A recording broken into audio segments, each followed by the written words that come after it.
네, 옆으로 한번 돌아보시면 사람이 정말 없습니다. 주로 이쪽으로 많이 앉으셨네요. 제가 요새 정신이 없는데 우리 아버님께 커피 한 잔 드실래요 하고 이제 드시겠다 해가지고 커피를 타가지고 와서 제자리에 앉았어요. 그리고 뭐 이렇게 돌아다니다 보니까 제가 다 마시고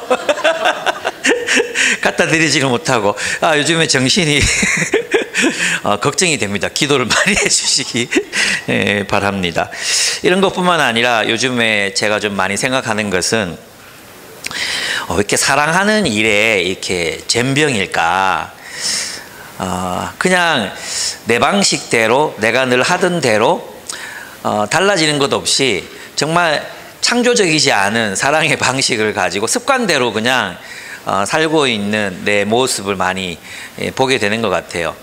나이가 벌써 60인데 좀 젊었을 때 이것을 알았으면 좀 창조적으로 다른 사람들을 사랑하는 법을 익히고 사람에 따라 다르게 대하고 좀 여유 있게 사람들을 품을 수 있고 또 유머러스하게 사람들과의 관계를 이제 맺어갈 수 있었으면 얼마나 더 풍성했을까. 물론 저는 그렇게 살았다고 생각하지만 아쉬운 부분들이 많이 남는 것 같아요. 특별히 이제 가정에서 아내와의 관계나 자녀들과의 관계를 생각하면 거기서는 내가 권력자잖아요.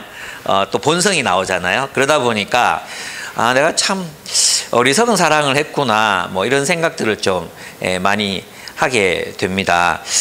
그 엘리오라는 애니메이션이 나왔잖아요. 그 너무 재밌고 엘리멘탈이라는 영화 감독했던 사람이 이제 만든 건데 굉장히 성경적인 내용들을 많이 담고 있습니다. 그 가운데 보면 한 외계 종족이 이제 나오는데 철갑을 두른 외계 종족이 나오거든요. 이 종족은 이제 정복과 파괴와 막 이런 것들을 하나의 그 어떤 그 삶의 목적 비슷하게 모든 종족이 우리는 강해야 돼, 우리는 정복해야 돼, 우리는 이겨야 돼 이런 걸로 이제 갑옷을 입고 살아가는 종족이에요. 원래는 연약 그 안에는 부드러운 그 애벌레 같은 그런 형태를 가진 외계 종족인데 이제 그 갑옷을 입고 이제 대하는 거죠. 그러면서 이제 이제 애니메이션 보여주는 그 갑옷 입은 그 종족의 안에서는 그냥 강하고 눈물 흘리지 않고 또 파괴하고 승리하는 자들이 이제 이기는 거잖아요. 그 사람도 영웅이 되는 거잖아요. 그래서 그것이 하나의 세계관이 되어 있는, 남들이 보면 이상하지만 자기들은 전혀 이상하지 않은, 마치 이제 드래곤 길들이기에 나오는 그 마을에 있는 우리 용을 죽이는 자가 용맹한 자고 승리해야 해, 이런 것들이 하나의 세계관처럼 구축되어 있는 그런 모습이 우리의 모습이구나라는 생각이 많이 들었어요. 그러니까 영화를 만들었겠죠. 그죠? 근데 문제는 뭐냐 하면 우리는 그걸 모른다는 거죠. 우리는 어떤 율법, 어떤 담, 그런 것들을 쌓아놓고 또 어떤 철갑을 입고 살아가고 있는데, 근데 우리는 사실 그렇게 살고 있다는 사실을 모른다는 거. 그래서 예수님께서는 오셔서 바로 그것이 잘못된 거야. 너희 그건 담이야. 너희 사회를 가로막고 있던 담이었어. 너희의 율법은 충분하지 않아. 너희의 세계관 또 너희의 삶의 방식은 너희를 행복하게 만들지 못해라고 십자가로 그 모든 장벽과 율법을 파괴하시고 폐지하셨다는 생각을 요즘 많이 이제 하게 되었습니다. 오늘 본문 내에서도 마찬가지입니다. 주님께서 우리에게 무엇을 주시려고 오셨고 복음이 무엇이며 또 교회가 무엇인가에 대한 이야기들을 이제 다루고 있습니다. 근데 여기서 말하는 것은 바로 복음이란 이 땅에 도래한 하나님 나라의 새로운 질서 이고, 또 교회란 그 하나님 나라의 새로운 질서를 살아가는 새로운 공동체이고, 이 공동체는 세상의 평화와 샬롬을 위해서 살아가야 하는 하나님의 일꾼이다. 또 그것을 위해서 사도가 부르심을 받고 헌신하고 있는 그 직분에 대한 태도들을 살펴볼 수 있는 본문이 바로 이 본문이라고 할 수 있습니다. 그래서 저는 오늘 본문을 세 부분으로 나눠서 여러분하고 이제 나눠보려고 해요. 뭐 이쪽으로 다 옮길까요? 아니면 거기 계세요. 옮기지 마세요. 거기 계세요. 예, 괜찮습니다. 직분, 그 다음에 복음, 그 다음에 교회, 직분과 복음과 교회에 대한 이야기를 오늘 본문을 통해서 한번 살펴보고 우리가 무엇을 위해 부르심을 받았고 또 우리가 갖고 있는 복음이라는 것이 우리가 전하는 이 복음이라는 게 도대체 뭔지 그리고 그 복음의 실현으로서의 교회 복음의 실현으로서의 교회는 어떤 공동체여야 하는지 그런 얘기들을 에베소서가 말해 주는 그 이야기를 따라서 한번 가보도록 하겠습니다. 먼저 이 직분, 이 바울은 이 에베소서 3장 1절에서 13절을 보면 그 자신의 직분을 이제 바울이 어떻게 여기고 있는가에 대한 이야기가 많이 나옵니다. 첫 번째는 그가 자신이 맡게 된 그 직분이 하나님께서 자신에게 주셨다. 하나님께서 주셨다. 하나님이 맡기신 것이다. 라는 것을 분명하게 하고 있습니다. 그는 그것을 알았습니다. 그런데 이 직분이 무엇이냐 하면 바로 은사로 주어진 공동체에서의 우리의 역할이라고 할 수 있습니다. 그래서 우리는 직분이라면 장로, 집사, 평신도 이렇게 계급이라고 생각하지만 에베소서나 고린도전서가 말하는 직분은 은사로 주어진 역할이거든요. 그래서 하나님이 하나님 나라의 새로운 질서를 세우기 위해서는 이 공동체 구성원들이 각각의 기능을 해야 되잖아요. 역할을 해야 되잖아요. 그 역할을 할 수 있도록 하늘의 은사 하나님께서 은혜의 선물들을 베푸셨다는 거예요. 그 선물이 뭐냐 하면 우리가 공동체에서 서로를 섬기기 위해서 하나님께로부터 받은 재능 혹은 역할 혹은 직분이다 이렇게 이야기할 수 있습니다. 오늘날 많은 이제 옛날에는 교회에서 장로가 되면 명예직이었잖아요. 명예직. 그래서 있잖아요. 신앙이 없는 사람들도 교회 기업체 사장이라든지 이제 교회를 다닌다 그러면 장로가 못 되고 있으면 욕을 들었거든요. 불신자 친구들도 야 인만이 교회를 몇십 년 다녔고 나이가 50이 넘었는데 장로도 못 달았나. 뭐 이렇게 욕을 먹는 시대였잖아요. 근데 지금은 달라졌어요. 그래서 이제 교회를 다니는 사람이 욕을 먹고 있는 시대가 조금 지나가고 있는 것 같긴 해. 지나가고 있는 것 같긴 하지만 지금은 이제 교회에서 장로라든지 직분을 맡기려고 하면 그거 안 맡겠다고 안 맡겠다고 맡기 싫다고 하는 사람들이 더 많아졌어요. 그죠? 이게 참 이기적인 거잖아요. 정말 남을 섬기기 위해서 직분을 받는 게 아니라 부담으로 느끼잖아요. 부담. 그러니까 오늘날 우리에게도 이런 마음들이 있지 않은가라는 생각이 들었어요. 여러분 우리 이 직분이라는 것은 바울이 말하는 이 직분이라는 것은 3장 뒷부분에 가면 나오거든요. 하나님이 은사로 맡기신 것들이에요. 그렇다면 우리 모두는 뭐예요? 하나님께서 직분을 주신 사람들이다. 우리 모두는 하나님께서 다 직분을 맡기셨어요. 근데 내가 그 직분을 누구로부터 받았냐? 하나님께서 주셨기 때문에 하나님께서 주신 은사, 내가 이 공동체를 어떻게 섬길 것인가, 어떻게 나의 강점과 장점과 하나님이 나를 만드신 존재, 이 존재 자체로 어떻게 이 공동체를 섬길 것인가, 그게 직분이에요. 여러분 마음 안에서 깨달아지는 그것이 직분이거든요. 우리가 교회 출석이 직분일 수는 없잖아요. 나는 성실하게 교회 출석하는 게 나의 은사다 이럴 수는 없잖아요. 분명히 주신 거잖아요.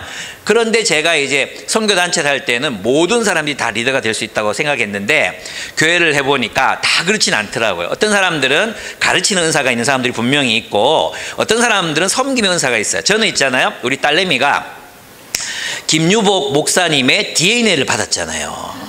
그죠? 그래서 저는 기대를 한껏 했어요. 어릴 때 보면 또 약간 장군감 같은 느낌도 좀 있었거든요. 배 빵빵하게 티 나오고 약간 그런 느낌도 있었거든요. 그래가지고 사역자를 키워야 되겠다 이런 욕심이 되게 컸었어요. 근데 크면서 이제 자기는 뭘 하고 싶냐고 물으니까 디자인을 하고 싶대요. 근데 나는 얘가 그림을 잘 못 그리는 걸 알거든요. 글씨도 잘 못 써요. 디자인? 그게 니한테 맞을까? 이렇게 얘기했거든요. 그런데 보니까 얘는 저와는 완전히 다른 은사를 가진 사람이었어요. 그래서 지금 이제 제가 좀 싫어하는 교회지만 디그 시극 교회 거기 다니거든요. 거기를 다니는데 얘는 리더로 사람들을 섬기거나 하는 건 자기 은사가 아니야. 근데 이제 뭘 잘하느냐 하면 굿즈 같은 게 있잖아. 엽서도 만들고 굿즈도 만들고 속으로 멤버들 막 돌려. 그리고 소그룹을 인도하진 않지만 거기 안에 있는 구성원들을 따로 만나서 정말 살갑게 교제해. 그리고 우리 딸아이의 큰 장점 은사가 뭐냐 하면 한 번 맺은 관계는 진짜 나쁜 관계가 아니면 끊지 않고 계속 유지해요. 예, 계속 유지하거든요. 그래서 이렇게 생각날 때 만나고 챙기고 또 관계를 유지하고, 그래서 덕본 게 굉장히 많아요. 어쨌든 이 아이가 가진 은사는 그거였는데, 나는 얘를 김유복 목사의 DNA 이것만 생각하고, 그죠? 그래서 막 리더로 막 청소년들 이끌고 이런 걸 기대했지만, 내가 생각할 때 그게 아니었는데 그걸 강요받는 그런 분위기 속에서 내가 얘를 키운 거예요. 그게 잘못됐다는 걸 이제 참 아프게 깨달았죠. 참 정말 많이 아프게 깨달았어요. 여러분 가운데서 어쩌면 이렇게 생각하실 수 있어요. 우리 교회는 소그룹 리더가 안 되면 직분이 없는 것처럼 생각할 수 있거든요. 그죠? 숙직이 우리 교회의 리더십 구조, 목사, 간사, 또 뭐 있어요? 숙직이, 소그룹 리더, 평신도 이렇게 있잖아. 그러니까 이 밑에 소그룹 멤버들은 마치 직분이 없는 것처럼 생각할 수 있거든요. 그렇지 않아요. 하나님께서 여러분들에게 공동체를 섬기라고 주신 은사가 여러분의 직분이에요. 하나님이 주셨다니까요. 그래서 찾아야 돼. 나는 이 공동체 구성원들을 또 교회를 세우기 위해서 어떤 역할로 섬길 것인가. 나는 아무리 봐도 내가 소그룹 맡으면 망할 것 같아. 그럼 하지 마세요. 내가 소그룹 할 것 같으면 이단을 가르칠 것 같고 또 종교다원주의를 가르칠 것 같아. 그러면 안 하는 게 맞죠. 그죠? 그런데 그게 아니라면 하나님께서 우리에게 맡기신 역할들이 있을 거예요. 찬양팀 나와서 섬기는데 너무 좋았거든요. 예, 표정도 너무 좋고, 이 원자매 표정, 칭찬하지, 누구를 특정해서 칭찬하지 말라 그랬는데 내가 또 하고 있네. 미안하다 수사탄나야. 이렇게 내가 너무 찬양이 좋았어요. 너무 맨날 좋은데 하여튼 너무 좋습니다. 그러니까 여러분 그 일부 예배 가서도 할 수 있으면 좋겠다는 생각도 들기도 하고, 요즘은 좀 좋아지고 있는데, 어쨌든 내가 또 개non 헛소리를 해가지고 말이 길어지고 있는데 찬양팀 잘 섬기고 있어요. 근데 이 찬양팀 아니면 또 우리가 할 게 없는 것 같잖아요. 그렇지 않아요. 집에 누군가를 초대하는 거 직분일 수 있습니다. 또 교회 이렇게 보고 남들 눈에 안 띄는 게 막 보이는 사람들이 있거든요. 여기에 뭘 배치하면 참 좋을 것 같아. 여기 어떤 색깔을 칠하면 좋을 것 같아. 교회 문이 왜 이렇게 더러워졌을까. 이런 게 보이는 사람들이 있잖아요. 은사예요. 다음 주에 페인트를 들고 오세요. 그리고 같이 칠하자고 하세요. 그럴 때 여러분의 사역이 되는 거예요. 그게 또 여러분이 정말 디자인의 은사가 있으면 만들어가지고 이렇게 돌릴 수도 있잖아요. 여러분, 우리 모두는 그리스도의 몸의 지체로서 어떠한 역할들을 감당해야 될, 역할들을 맡아야 될 직분, 그 하나님이 우리 모두에게 그 직분을 주셨어요. 예, 그것들을 적극적으로 실천해야 한다는 겁니다. 그렇지 않을 때 우리는 하나님의 부르심을 위배하는 게 되거든요. 그죠? 그래서 찾으셔야 돼요. 그래서 이제 믿음 숲에서는 막 사람들한테 막 많이 맡겨가지고 다 일하게 하고 막 그런다고 들었거든요. 예, 그런 어떤 창의적인 일들이 우리들에게도 필요하지 않을까, 이런 생각이 듭니다. 그래서 여러분이 우리 공동체가 이거 나한테 좀 해주세요 이렇게 부탁하기 전에, 저의 은사는 이런 건데 저는 이 모습으로 이런 역할로 우리 공동체를 섬기고 싶습니다. 그렇게 제안하고, 그래서 하나님 앞에 좀 물어보시면 좋겠어요. 하나님, 나는 우리 교회에서 필요 없는 사람처럼 느껴질 때가 있어요. 소그룹 리더가 아니면 할 역할이 없는 것처럼 느껴질 때가 있어요. 그거 아니거든요. 하나님 앞에서 내가 하나님 어떻게 이 공동체를 섬기면 좋겠습니다. 하나님 여기를 보내신 이유는 분명히 내가 한 지체로서 역할을 또 섬길 그런 역할을 주셨는 건데, 그게 뭔지 잘 모르겠어요. 물어보고 정말 적극적으로 순종하시는 여러분들이 되셨으면 좋겠습니다. 두 번째는 뭐냐면, 이 직분과 관련해서 바울은 누구를 섬겨야 할지에 대해서 분명하게 알았다는 겁니다. 3장 1절을 보시면 이방 사람 여러분을 위하여, 또 2절에 보시면 하나님께서 여러분을 위하여 일하도록 이렇게 됐어요. 그리고 또 3장 2절 후반절에 보면 여러분은 이미 들었을 줄 압니다. 이렇게 여기 이 본문에 보면 계속해서 여러분이라는 말을 쓰고 있습니다. 즉 우리는 우리 자신을 위해서 직분을 받는 게 아니에요. 여러분 있잖아요. 세상에서의 직분은 누구를 위해 받는 거예요? 자신의 명예를 위해서 받는 거잖아요. 예를 들면 직장에서 내가 승진을 했어. 뭐 부장이 되고 뭐 사장이 되고 이렇게 올라가잖아. 그죠? 그것은 일종의 명예죠. 자신에 대한 인정이고. 그렇잖아요. 국가에서도 마찬가지죠. 물론 남을 섬기라고 그것을 준 것이지만 내가 어떤 지위에 발탁된다는 건 내가 그만큼 인정받았고 나 자신을 위한 것이기도 하잖아요.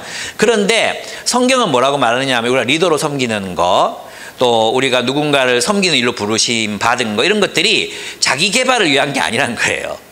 자신을 위한 것이 아니라 여러분을 위한 것이다, 남을 위한 것이다 라고 바울은 분명하게 인식하고 있었습니다. 직분을 맡기신 이유는 우리가 우리 자신이 아닌 누군가를, 즉 대상이 있다는 겁니다. 그 대상을 섬겨야 되는 그런 일로 하나님이 우리를 부르셨다는 것입니다.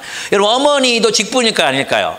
어머니의 직분을 하나님이 여러분에게 주셨습니다. 어머니의 직분을 주신 이유는 누구를 위한 겁니까? 아이를 위한 거잖아요. 아기를 위해서 어머니라는 직분을 주신 거죠. 아버지라는 직분도 자녀들을 위한 것이잖아요. 그렇게 우리는 어떤 역할들을 감당하게 되어 있습니다. 그렇습니다. 사실 하나님의 형상대로 지어진 우리는 다른 이의 유익을 구하는 삶을 살아갈 때 행복해지도록 그렇게 설계되어 있습니다. 예, 그래서 우리가 자기 자신만을 위해서 살아갈 때 불행해지는 것입니다. 그래서 이제 많은 책들을 이렇게 읽어보면 행복을 좇으면, 행복을 쫓아 막 달려가면 행복을 쫓아낸다, 이렇게 돼 있어요. 예, 좀 좋은 문장이죠. 자신의 행복을 막 쫓아가면 행복을 쫓아내지만 타인의 행복을 위해서 일하면 함께 행복해지는 것입니다. 하나님께서 그렇게 우리를 만들어 놓으셨어요.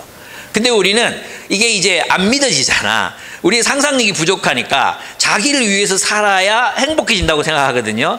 그게 아니라 다른 이들을 위해서 살아야 돼. 또 이런 사람들이 있어. 아, 나는 그만큼 열정이 생기지 않아요. 이런 사람들이 있거든요. 여러분 있잖아요. 근데 열정이 없는 사람들도 아기를 낳으면 아이를 위해서는 열정을 내게 돼 있어요. 그죠? 그래서 제가 이제 최근에 좀 즐겨 읽고 있는 책이 이제 Think Again이라는 책인데, 그 책에도 보면 열정을, 내가 어떤 일에 열정을 낼 때 더 큰 열정으로 그 조직을 섬길 수 있다, 이렇게 돼 있어요. 일할 수 있다, 이렇게 돼 있어요. 그러니까 열정이 생기기 때문에 내가 열정이 생기는 분야에서 열심히 일하는 게 아니라 내가 어떤 열정을 쏟다 보면 거기에서 열정이 솟아난다는 겁니다. 그죠? 내가 어머니로서 살다 보면 아이를 향한 사랑이 샘솟듯이, 그죠? 이건 아버지가 절대 이해할 수 없는 그런 게 있잖아요. 그런 것처럼 우리가 어떤 일, 우리가 맡겨진 일들에 열정을 낼 때 그 열정과 애정이 더 깊어진다는 겁니다. 어쩌면 우리에게 열정이 없는 하나님 나라를 살면서도, 그리스도인으로 살면서도 어떤 열정이 없는 이유는 열정을 다해 하나님 나라를 섬기지 않고 있을 때 그런 일들이 일어날 수 있습니다. 여러분들이 같이 애정을 쏟아서 함께 공동체를 세워가고 사람들을 세워가고 사람들을 돌보고 섬기는 일에 열심을 낸다면 우리가 더 그 일을 즐겁게 할 수 있게 된다는 뜻입니다. 그렇습니다.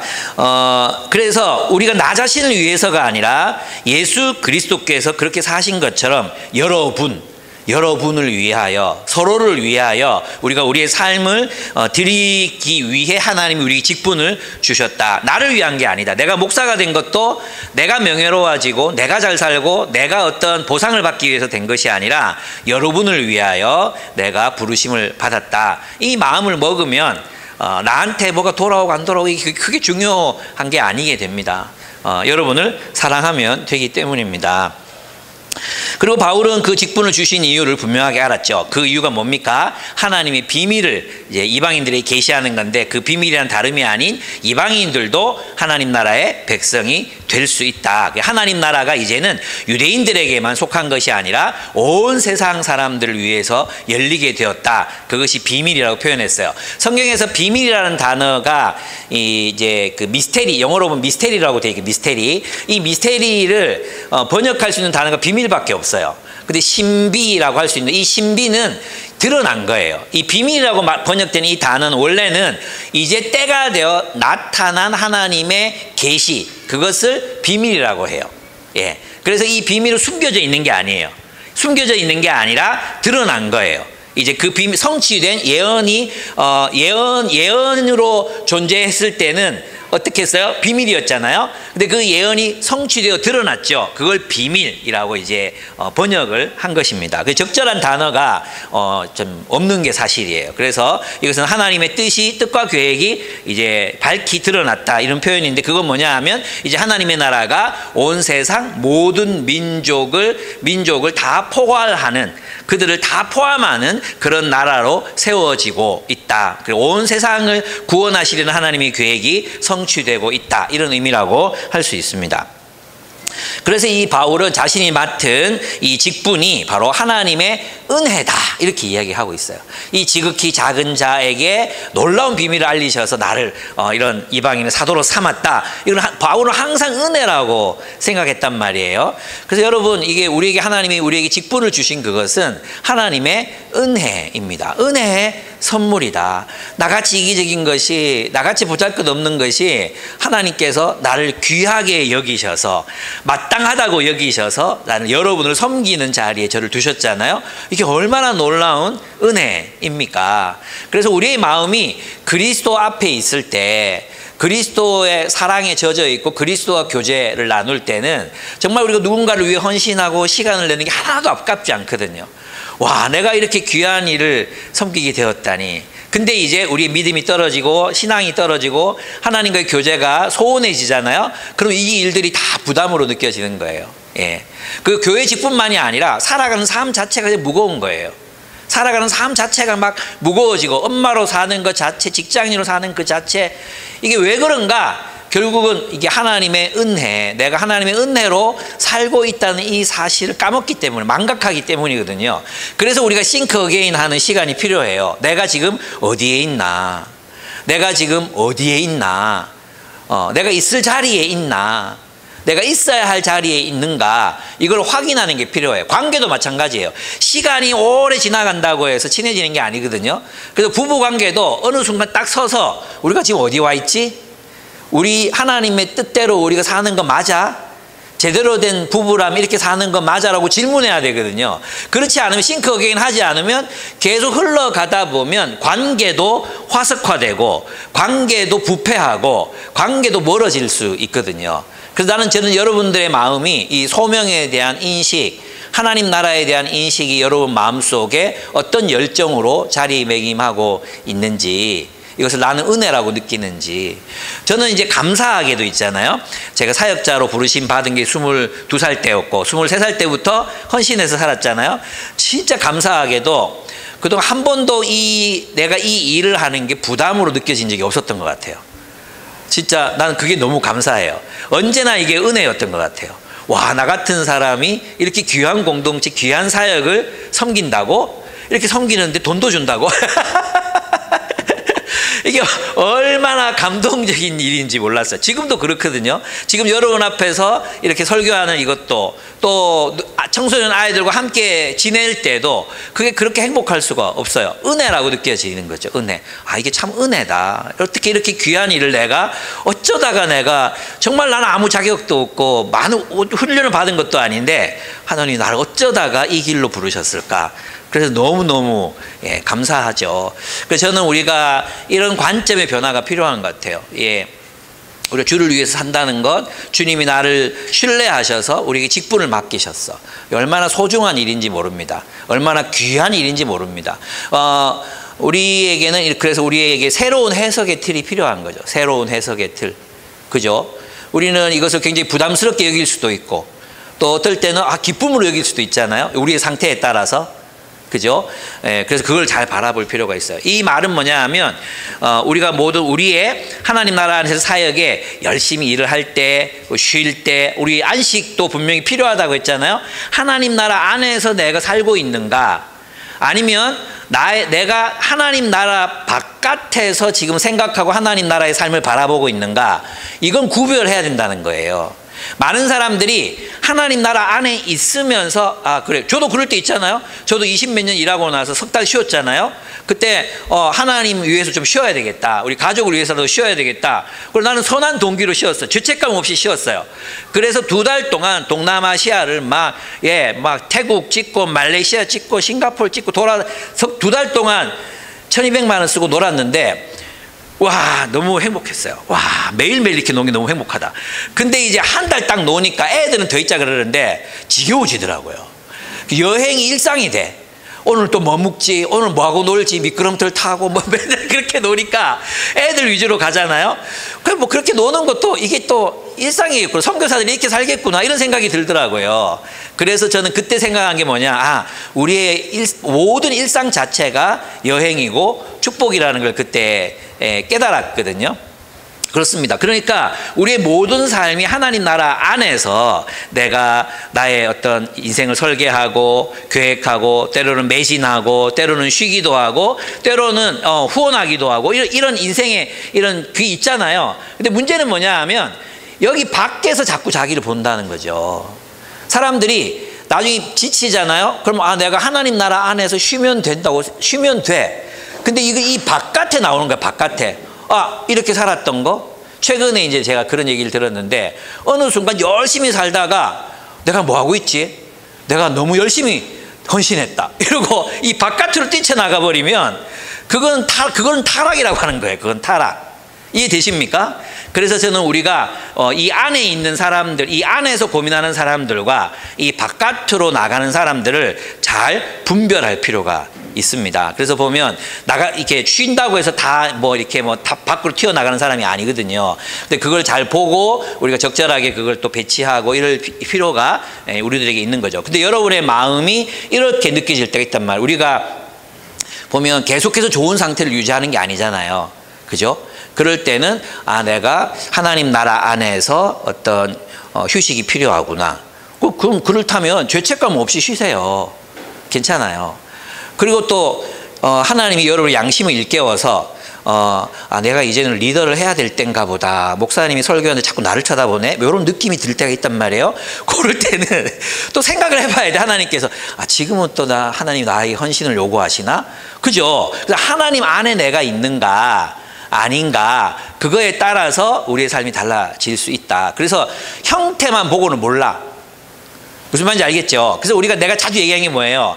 그냥 단순하게 판단하지 말라고. 그죠? 그래서 형태만 보면 몰라. 그래서 심도 깊은 대화도 할 수 있어야 되고, 서로 간에 그런 깊이 있는 나눔. 오해가 진짜 많고, 서로 간의 오해가 정말 많아요. 제가 이제 사역하면서 이렇게 많이 느끼는 건데, 그게 담이야, 담.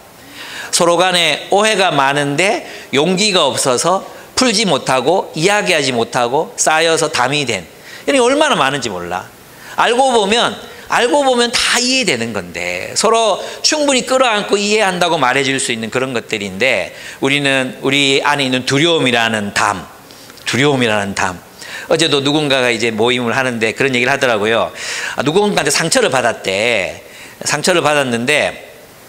그 당사자한테 얘기를 못 하겠다는 거예요. 왜? 무섭대요. 무서워서. 근데 니는 우리한테 얘기하고 있잖아. 우리한테는 얘기하고 있잖아. 얘기하라고. 그래서 이제 만나서 용기 내서 원톤 하기로 했다고 오늘 아침에 얘기를 들었어요. 여러분, 우리가 정말 이 평화의 공동체로 살아가는 거 있잖아요. 쉬운 게 아니에요. 쉽지 않습니다.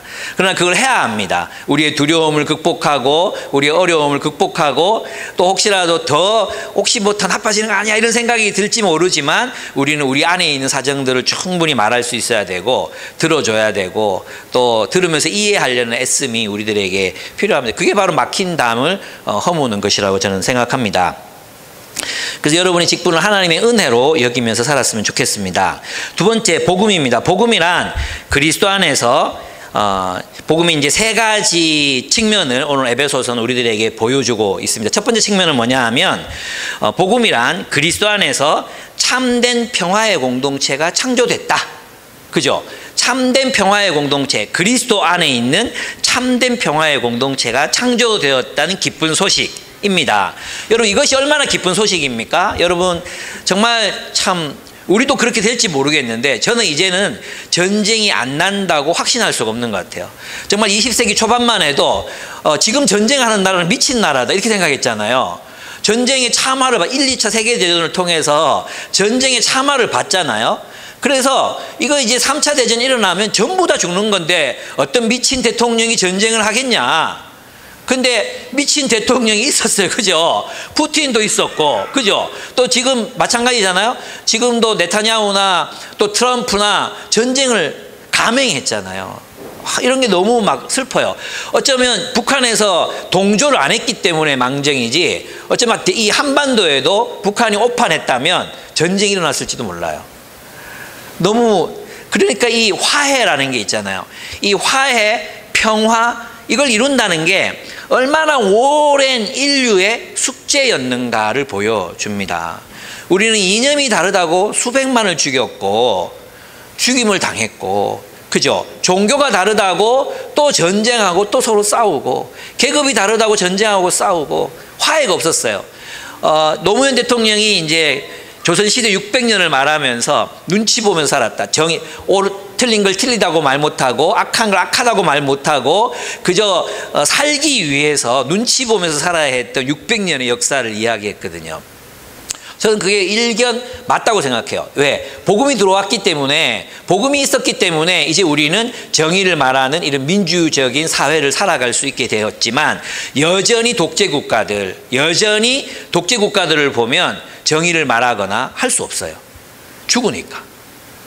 그죠? 북한, 또 뭐 저 키르기즈스탄, 뭐 할 것 없이 그런 독재 국가들에서는 도저히 하나님의 정의와 공의, 약자들에 대한 배려, 이런 것들을 말하기 어려운 그런 시대를 살아가고 있는 것이 사실입니다.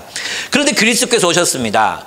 그리스도께서 오셔서 그 모든 막힌 담들, 이념의 담들, 그리고 이데올로기의 담들, 그리고 어떤 진영의 담들, 국가라는 담, 민족이라는 담, 계급이라는 담, 남자와 여자라는 담, 이 모든 담들을, 그 율법을 폐지, 그 각각의 나라와 민족과 종족이 가지고 있는 이것이 오라라고 얘기하는 그 권력이 만들어낸 이데올로기, 그 모든 것들을 다 폐지시켰다. 그것이 율법이, 이스라엘에게는 율법이었지만 지금 뭐 어떤 사람들에게는 샤리아법이 될 수도 있고, 어떤 사람들에게는 이것이 뭐 자본일 수도 있고, 어떤 사람들에게는 이런 많은 이 담들을 주님께서 십자가로 통일시켜 버렸다. 그래서 우리는 그리스도 안에서 참된 평화를 이루며 살아갈 수 있는 공동체가 되었다. 그런 공동체가 세상에 출현했다는 것입니다. 이것이 복음이라는 것이죠. 복음은 원수였던 유대인들과 로마인들의 막힌 담을 헐고 하나의 공동체를 이루고 서로를 위해서 기도하고 서로를 위해서 헌금을 보내는 그런 관계를 만들어 내었던 것입니다. 여러분, 놀라운 일들이 지금 팔레스타인과 이스라엘에서도 일어나고 있습니다. 무살라하라는 운동이 바로 그건데요. 이건 뭐냐 하면 팔레스타인과 이스라엘 그리스도인들의 화해 운동입니다. 이 무살라하는 1990년 팔레스타인 기독교인 살림이라는 사람이, 팔레스타인 사람입니다. 이 사람이 설립한 단체인데, 이 사람들은 팔레스타인 기독교 이슬람 공동체, 그리고 성경적인 사랑과 정의와 화해를 기반으로 연대를 추진했어요. 지금도 활동하고 있는 그런 단체입니다. 여러분, 팔레스타인 사람들과 이스라엘 사람들이 함께 모여서 평화를 이야기하고 하나의 공동체를 이루고 함께 기도하는 운동들이 지금도 그곳에서는 지속되고 있습니다. 물론 많은 전쟁으로 많은 팔레스타인 그리스도인들이 베들레헴에만 86%의 사람이 기독교인이었거든요. 베들레헴에 거주하는 기독교인이 86%였어요. 그런데 계속되는 전쟁으로 그만 다 떠나고 지금 10% 정도밖에 남지 않았습니다. BTJ 사역이라는 것도 있습니다. Back to Jesus라는 운동입니다. 여기에서도 이스라엘의 메시아닉 주 그리스도인들, 그리고 아랍계 그리스도인들이 연합해서 함께 예배하고 함께 기도하는 모임을 열었습니다. 이 공동체에서 그들은 예수님의 사랑과 평화를 중심으로 하나됨을 경험했다는 고백들이 들립니다. 사빌이라는 단체, 카이로스 팔레스타인이라는 단체, 이들은 민족이 다르지만 교회가 연합해서 연대해서 서로를 지지하고 지원하고 구호 물품을 보내고 예루살렘에 모여서 함께 기도하는 운동을 합니다. 그래서 여러분이 있잖아요, 유튜브에 보면 짤들이 있는데 팔레스타인 길을 든 이스라엘 사람들 볼 수 있습니다. 또 이스라엘 길을 든 팔레스타인 사람들 함께 평화를 외치는 사람도 볼 수 있거든요. 그 가운데는 의식이 있는 유대교 신자, 이슬람 신자들도 있지만 그리스도인들이 굉장히 많이 있습니다. 그렇습니다. 이런 운동들이 가능한 이유는 바로 그리스도께서 오셨기 때문입니다. 그래서 있잖아요, 교회는 어떤 곳이냐? 그런 평화가 이루어지는 것을 하나님 앞에 그리스도 안에서 보여주는 공동체여야 한다는 거죠. 그죠? 그러려면 우리 안에 뭐가 깨져야 돼요? 우리 안에 있는 담, 우리 안에 있는 뭐? 율법. 그게 깨져야 된다는 거예요. 율법은 유대인들의 율법만 율법이 아닙니다. 모든 이들이 각기 나름의 율법을 가지고 있습니다. 그리스도 안에서 화해와 평화의 공동체를 이루려면 민족이라는 구분, 국가라는 구분, 그죠? 체제니 진영이니 하는 게 무너져야 됩니다. 바로 그것들이 율법이란 말이에요. 율법. 우리를 갈라놓는 율법들, 그것이 무너질. 그래서 그리스도인은 특정 국가에 소속되어 있지만 그 국가에 절대적인 헌신을 하지 않습니다. 충성을 하지 않습니다. 우리의 충성의 대상은 바로 그리스도이시기 때문입니다. 우리 그리스도 안에서 그리스도의 통치, 그리스도의 말씀 안에서 온전히 하나됨을 이루는 것을 보아야 돼요. 그러면 여러분 우리는 다 한국 사람이에요. 그렇죠? 우리는 다 한국 사람이에요. 그리고 우리는 약간 MZ이긴 하지만 밀레니엄에 가깝지 저 밑에 하고는 좀 다른 세대들이잖아요. 그죠? 그러니까 우리 안에도 그런 게 있는 거죠. 근데 여러분이 바울산지 사람들을 만나면 약간의 이질감을 느끼실 거고, 청소년 사역을 해보면 이거는 외계인이네 이런 생각을 여러분들이 갖게 되실 확률이 굉장히 높습니다. 근데 우리는 되게 비슷한 배경을 가지고 있음에도 불구하고 우리 안에 있는 이 장벽을 우리는 왜 헐지 못할까요?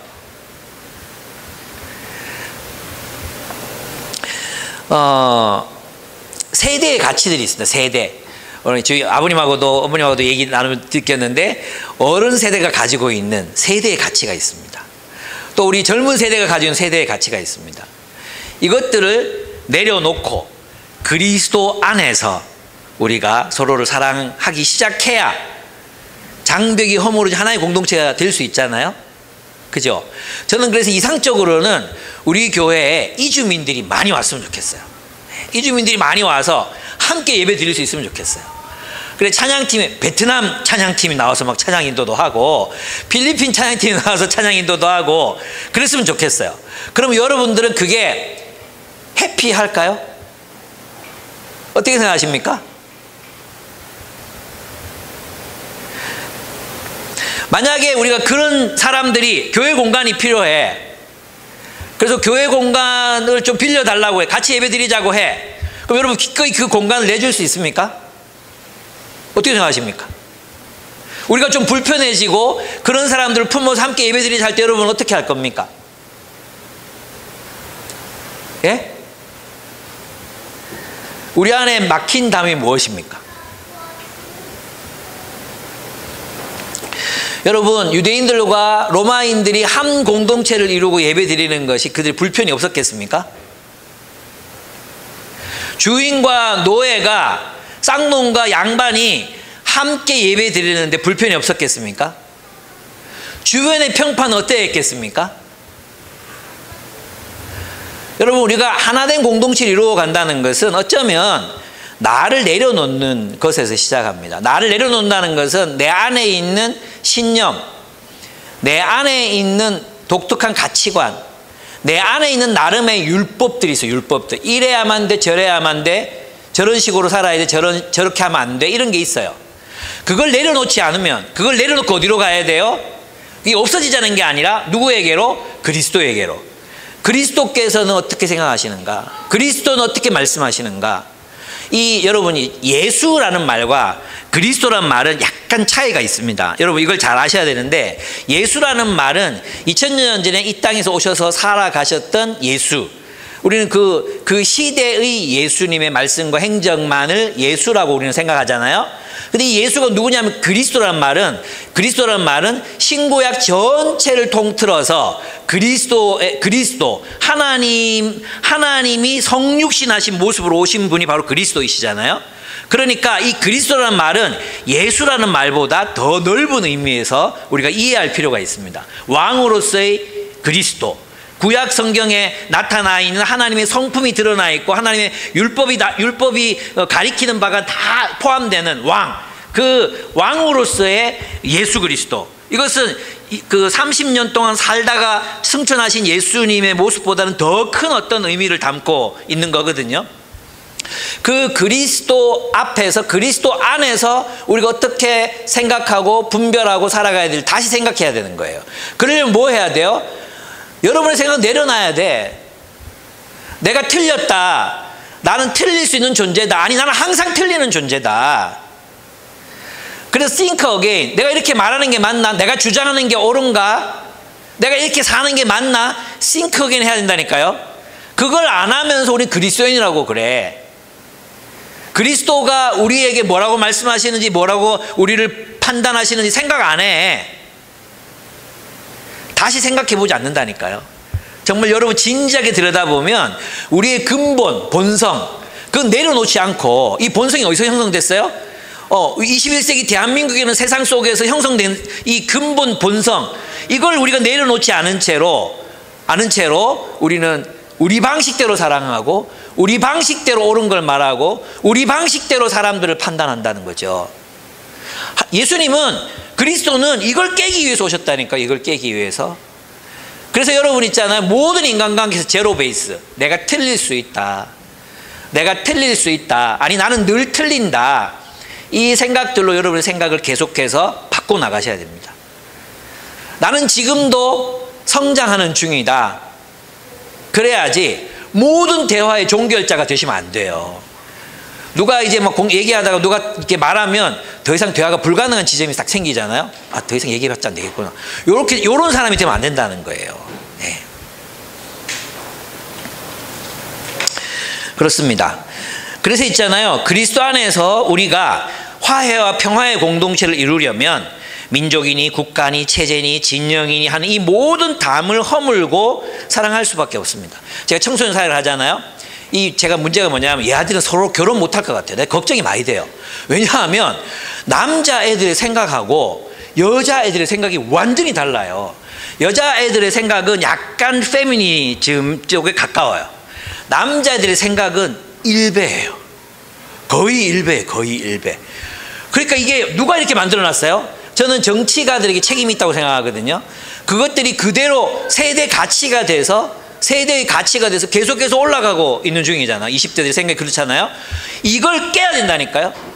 이런 자기가, 우리는 알지 못해. 우리는 남을 보면 잘 보이는데 자기를 보면 못 보는 게 있어. 그걸 깨야 된다니까요.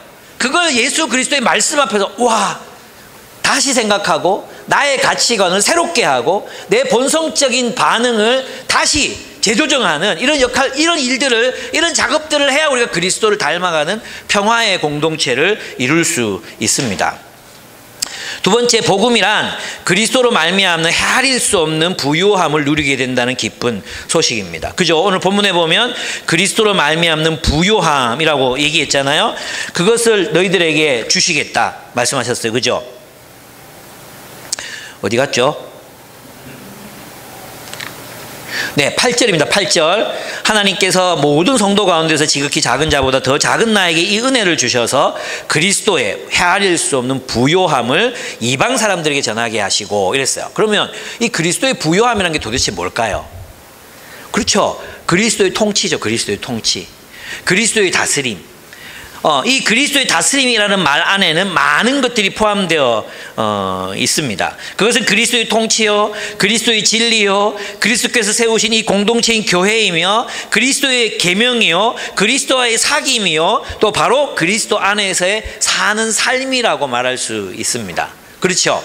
그러면 그리스도의 부요함이 우리에게 복음이라면 그리스도의 통치 속에서 살 때 그 부요함을 누리는 거잖아요. 맞습니까? 그러면 우리를 정말 그리스도가 나를 지배하고 있는가, 아니면 문화적인 통념이 나를 지배하고 있는가를 여러분이 다시 생각해 보셔야 됩니다. 나를 지배하고 있는 것은 그리스도의 말씀과 가르침과 교훈인가, 그리스도의 십자가인가, 아니면 문화적인 통념으로 나는 여전히 인간관계를 맺고 있고 여전히 사람들을 바라보고 있고 인생을 바라보는 가치관이 문화적 통념으로부터 말미암은 것인가. 그걸 여러분들이 볼 수 있어야 됩니다. 깰 수 있어야 됩니다. 그렇지 않고 우리가 그리스도 안에서의 부요함을 누릴 수 없다는 것입니다. 그렇습니다. 우리가 그리스도의 부요함을 누리려면 그리스도의 십자가의 통치를 받들어야 합니다. 그리스도의 십자가의 통치, 그리스도의 십자가가 우리의 인격화되어야 된다는 거예요. 그리스도의 십자가화, 우리의 인격이, 우리의 성품이 그리스도의 십자가화를 이루어야 한다는 뜻입니다. 이것은 우리의 본성을 거스리는 일입니다. 그죠? 그러니까 있잖아요. 자연스럽게 살면 우리는 죄인이 되는 거예요. 죄인이. 그리스도의 십자가를 지고 살아야 되는 거죠. 그리고 그 예수 그리스도의 십자가는 바로 그야말로 하나님의 온갖 빛깔의 지혜입니다. 자체로운 빛깔의 지혜입니다. 제가 이제 엘리오라는 애니메이션 말씀드렸잖아요. 정말 재밌거든요. 꼭 한번 보시면 제가 왜 이렇게 권하는지 아실 것 같아요. 거기 보면 제가 갑옷을 껴입은 채로 살아가는 외계인들이 나온다 했잖아요. 이 나라의 이상은 강한 사람이 되어 정복하고 파괴하고 승리하는 거라고 했어요. 그래서 갑옷을 성인식이 되면 갑옷을 입어요. 머리서부터 발끝까지 철로 된 갑옷을 입어요. 온 몸이 무기야. 막 폭탄이 막 나오고 막 이렇게 돼. 상상력이 정말 엄청나요. 근데 있잖아요. 근데 이 갑옷을 입고는 할 수 없는 게 있어요. 그게 뭐겠어요? 사랑이에요, 사랑. 이 갑옷을 입은 채로는 할 수 없는 게 사랑이에요. 갑옷을 입고 할 수 있는 건 정복하고 파괴하고 공격하고 무너뜨리는 거예요. 근데 이제 이 왕자가 이 왕자가 주인공의 친구로 나와요. 근데 이 갑옷 안에는 누가 있냐면 아주 상처 입기 쉬운 애벌레 모양의 외계 생명체가 나옵니다. 이 나라의 왕자 이름이 글로든이에요. 근데 이 글로든이 거기 나오는 남자 주인공하고 친구가 돼요. 그러면서 물어보고 장난치고 막 친구가 되거든요. 그러면서 이제 한 가지 비밀을 말해주는데, 우리는 나이가 들면 성인식을 해. 성인식을 하면 갑옷을 입고 평생을 벗지 못하지, 이렇게 말을 해줘요.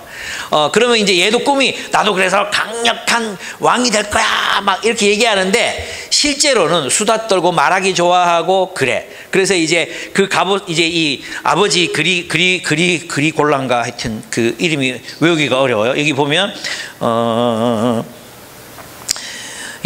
그라이곤 그라이곤이라는 이 아버지 왕이 있어요. 그래서 이제 성인식을 하자 이래가지고 이제 데리고 와서 이 왕자가 입을 갑옷을 탁 준비를 시켜 놓는 거예요. 근데 이 아기 왕자, 이 애벌레처럼 생긴 생명체가 그게 들어가려고 하다가 너무 무서운 거야. 못 들어가겠는 거야. 그래서 못 들어가겠다고 해요.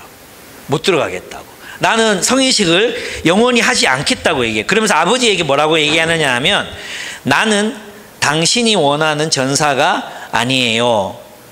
하지만 이제 나는 내가 누구인지 알아요.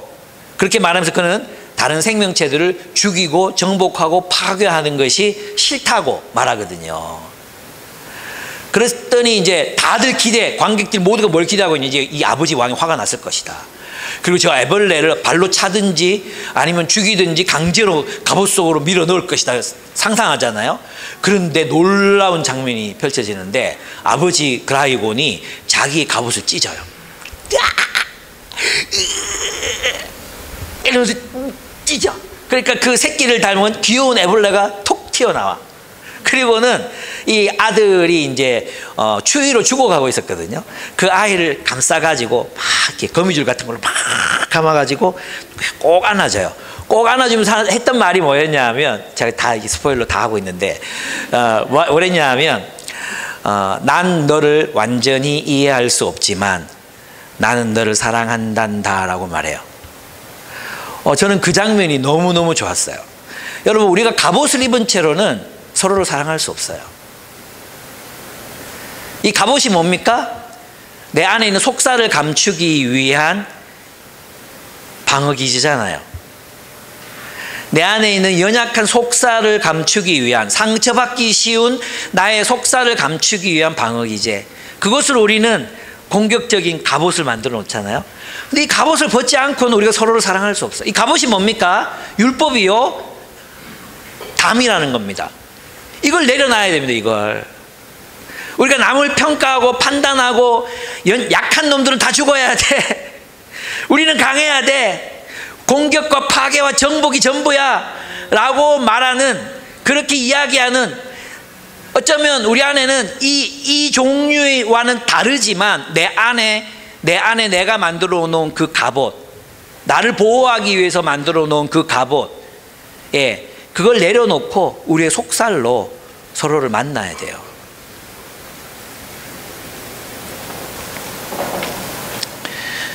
그렇습니다. 그래서 우리는 서로에게 이렇게 말할 수 있어야 되는 것 같아요. 나는 너를 이해할 수는 없어, 그러나 나는 너를 사랑할 수는 있어.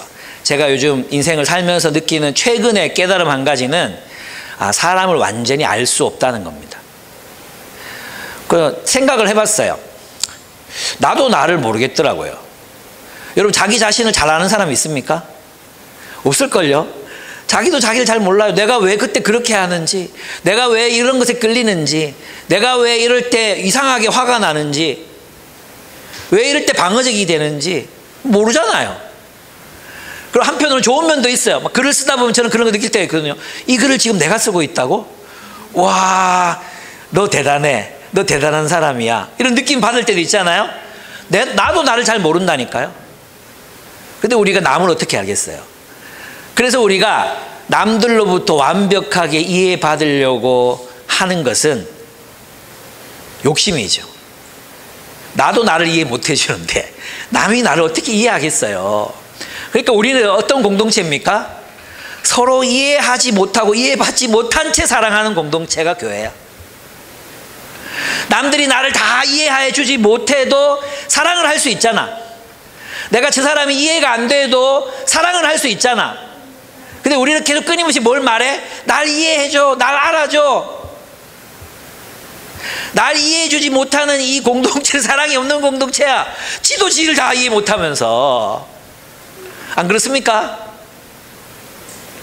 그래서 우리 이렇게 결단합시다.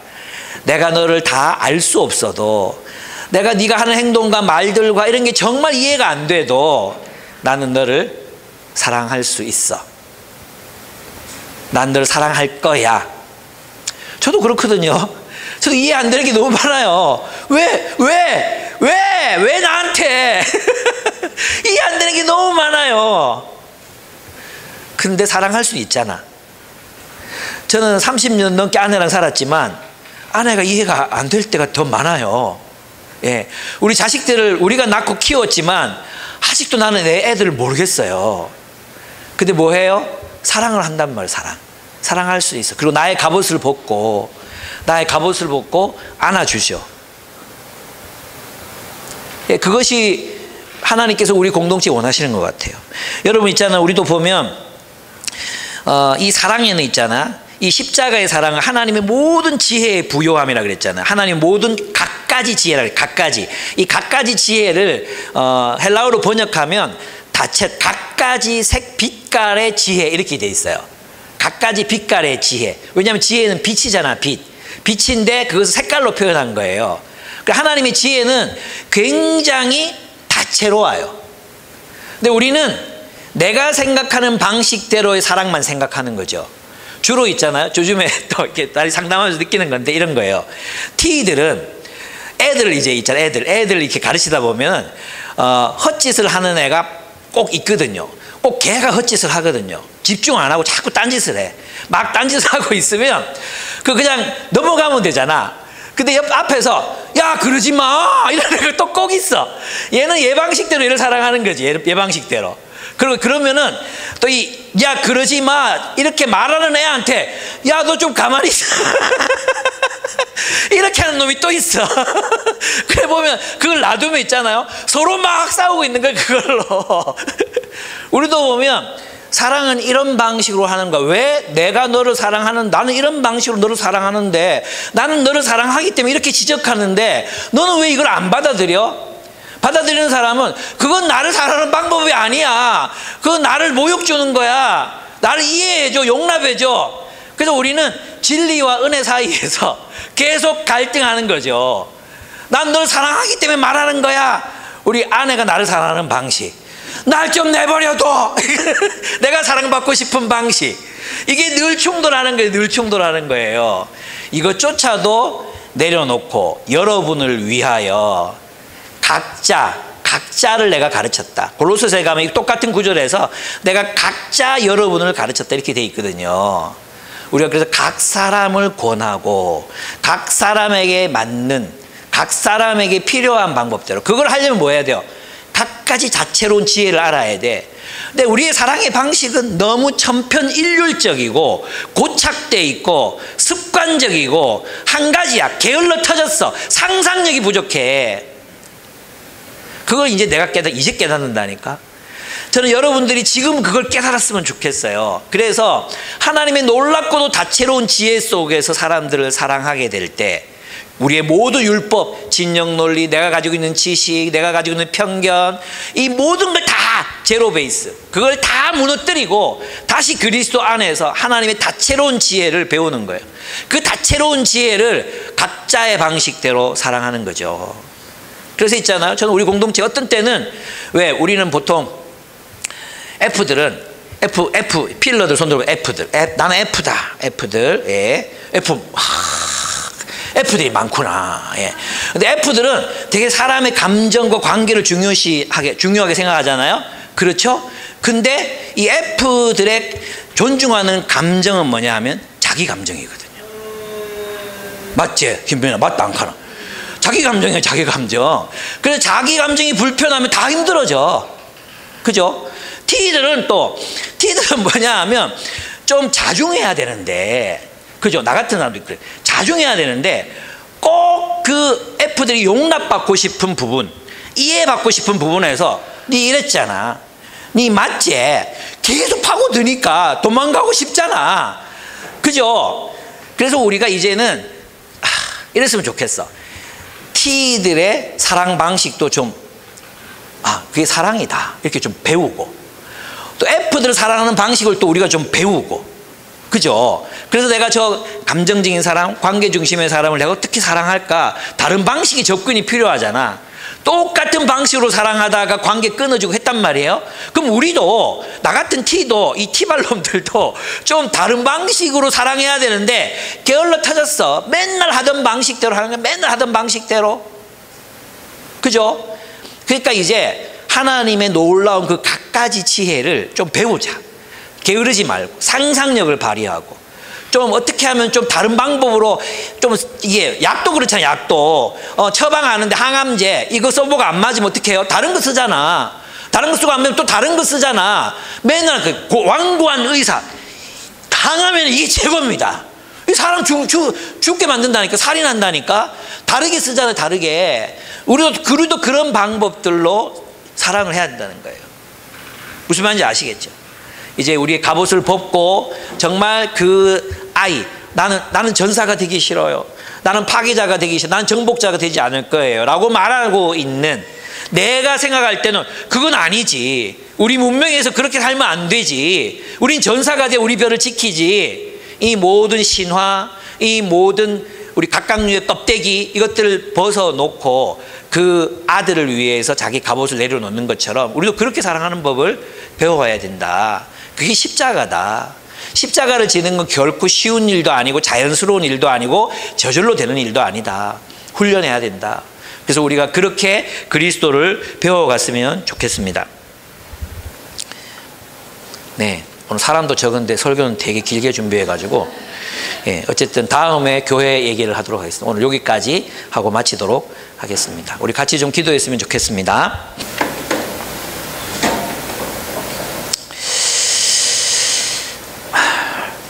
그래서 저는 이제 바로 바울이 제일 마지막에서 이야기했던 이 말씀, 그러므로 여러분을 위하여 당하는 나의 환난을 보고서 여러분이 낙심하는 일이 없기를 바랍니다.